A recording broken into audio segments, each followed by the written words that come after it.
If you are an average Ghanaian worker thinking of securing a loan to buy a land or build a house, whether for personal accommodation or commercial purposes, if care is not taken, you might become the poorest among your circle in the near future.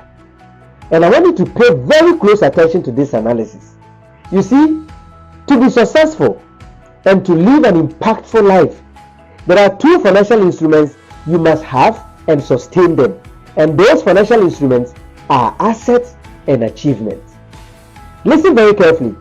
Assets are material and capital instruments that can bring you income, store, and add value to your money in a long term or even a short term, such as business with a cash inflow, treasuries, bonds, real estate index funds, and many others.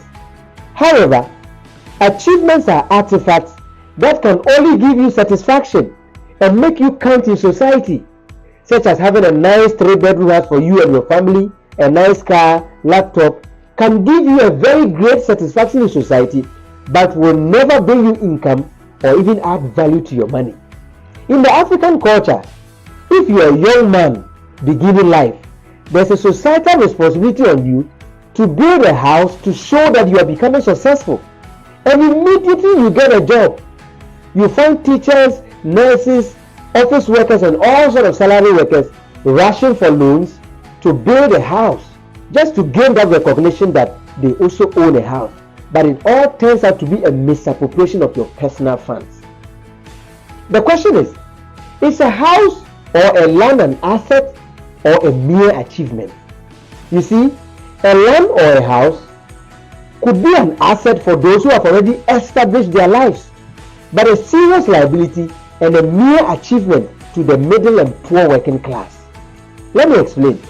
If Dr. Despite built a house of $1 million, we could say he has an asset because he can afford it and still have businesses bringing him money all the time, and life will still go on even if that house will never bring him income for the next 5 years or even more.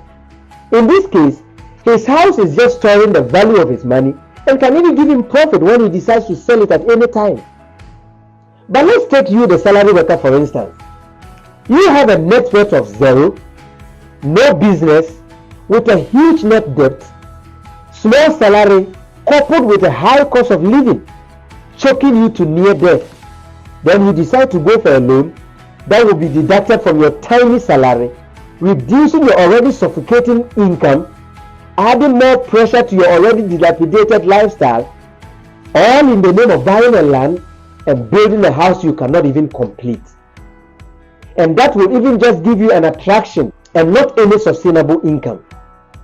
So you see, a house and a land can be an asset to those who have already established their lives, but a mere achievement or even a liability to a salary worker with no side business to fund it.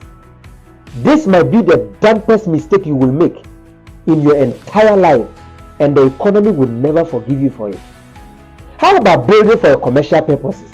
That will even be a no-go area. Let's assume that you earn about 3,000 Ghana cedis as your net salary. The highest amount of loan you can afford will never be more than 100,000 Ghana cedis. So even if you were to build a house in the cheapest but business town in Ghana, can 100,000 Ghana cedis afford a land, start a building, and even complete it to bring you an immediate income?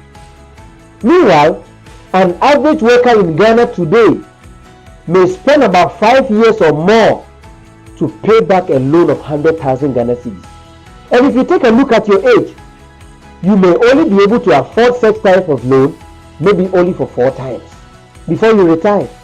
So you see, this is why many salary workers stay very poor for life, working so hard but only to retire with a house and full of stress and pain after chasing achievements their entire life, instead of to have been chasing assets that could bring them immediate income to later fund their houses.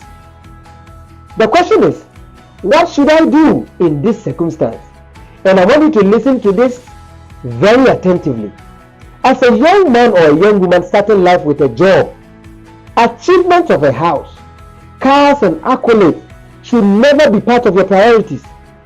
Instead, Instead, try every means available to acquire business assets that have the potential of turning over your money within the next 6 months or even 1 year, in order for you to chase next available opportunities. You see, you must avoid bad loans, but if you must take one, then it might be wiser for you to buy farm produce such as soya beans, corn, millet, rice, and even livestock, hoard them and sell when the prices go up, than to take a loan to buy a land and even start a building you cannot complete. It is better to take a loan for mini importation of highly sought goods than to build a house that you cannot complete. Yes, there may be risk involved in businesses, but you see, life is a game, and whoever plays it safely always end up getting what to feed and not success. Listen, if Dr. Despite, Kwesi Chu, and Dr. Ote and Co. pursued building a house in their lifetime when they were young, they would never be where they are today. You need to understand that society will push you hard. Your family will even want you to build. Friends will deceive you with their little achievements. But if you really want to break poverty and have a financial freedom someday, then find 2 big locks, burn your eyes and close your ears and keep moving. But if you do all these and things don't work for you after some time, then you can now say that you are working very hard but in the wrong environment, and you know what to do. I'll see you again another time.